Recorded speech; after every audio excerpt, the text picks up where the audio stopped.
சில இழப்புகள் நம்மையே மாற்றிவிடும். சில இழப்புகள் வாழ்க்கையில் மிக சாதாரணமா நடந்தது மாதிரி தோன்றலாம். ஆனா அது நம்ம உள்ளத்துல ஒரு பெரிய மாற்றம் ஏற்படுத்திவிடும். நம்ம வாழ்க்கையில் சில பேரை நம்ம ரொம்ப நம்பி இருப்போம். அவர்கள் நம்மை விட்டு போனாலோ அல்லது நம்மை புரிஞ்சுக்காம விட்டாலோ அது ஒரு சாதாரண இழப்பு இல்ல. அது நம்ம மனசையே மாற்ற ஆரம்பிக்கும். முன்னாடி நம்ம எப்படி இருந்தோம்? எல்லாரையும் நம்புவோம். எதையும் மனசுக்குள் வைக்காமல் பேசுவோம். அன்பை அப்படியே காட்டுவோம். ஆனா ஒரு இழப்பு, ஒரு துரோகம், ஒரு பிரிவு, அதுக்கப்புறம் நம்ம மாற ஆரம்பிப்போம். அவர்கள் மேல் வைத்த நம்பிக்கையை குறைப்போம். அன்பை மறைப்போம். நம்ம உணர்ச்சிகளை மனசு உள்ளே தாங்கிக் கொள்வோம். அந்த ஒரு அனுபவம் நம்ம குணத்தையே மாற்றிவிடும். சில சமயம் நம்ம நினைப்போம், நான் இப்படி மாறிட்டேன் நானு. ஆனா உண்மை என்னன்னா, நாம மாறல. நம்மை மாற்றி வைத்தது அந்த இழப்புதான்.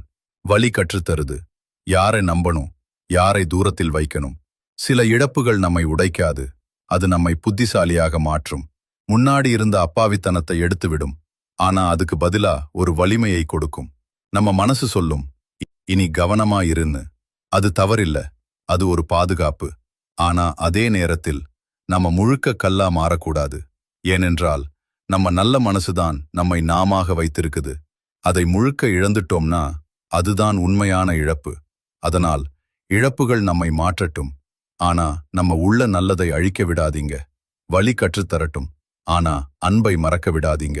ஏனென்றால் ஒரு நாள் அந்த சேம் மனசுக்கே உண்மையான மதிப்பு கிடைக்கும்.